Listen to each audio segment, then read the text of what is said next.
அன்புறவுகளே, இதுதான் போர்ட்டிகால். படி இங்கே போகுது. முன்னாடி டைல்ஸு, போர்ட்டிக்கல் சென்ட்ரு. இதுலேயே ஒரு பெட்ரூம்பு பார்த்துக்கங்க.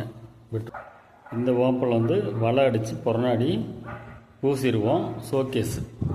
இது சாமி ரூம்பு. இது ஒரு பெட்ரூம்பு.